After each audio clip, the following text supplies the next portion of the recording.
kasıb görsək, biz bir yerdə bir doğrudan da bir imkansız adam görsək, bacardığımızı eləyənik. Biz elə bir xalqıq ki, qonşuda yemeği pişirir. Qonşu bilir ki, onu iyi vurur. O da əsasən ki, mən o gün dedim, təzə binalarda yoxdur bu. Bu 9 mərtəbələrdə, 5 mərtəbələrdə bugünə qədər bu adət var. Mən uşaq idim. Mənim anam, biz 3-cü mərtəbədə yaşayırdıq, Qaraçuxurda məscidlə üzbüz. Anam 3-cü mərtəbədən 1-ci mərtəbəyəcən polları yuyurdu. 4'te yaşayan 4'ten 1'e yiyordu. Biz bir evde yemeği pişirerdik.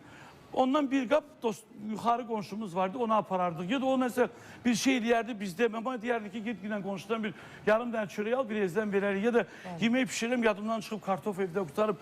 Biz köhne binalarda o qalıb. Təzə binalarda hamısı liftə dayanarlar belə. Bəzi həyət evlərində də elədir. Liftə dayanarlar belə, sənə salam verməzlər. Mən də belə dayanıram liftə.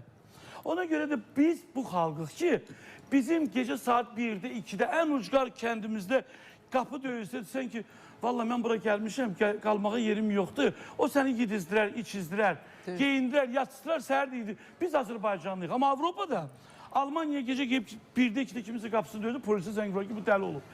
Ona göre bizim ürəyimizdə Allah sevgisi var, mərhəmət var. Təranə xanım, cəmiyyətin diktəsi ilə yox, onun bir çıxışı mənim xoşuma gəldi. Mən bugün orada 200 manat verseydim, deyəcəklər özünü göstərir. Vermədim.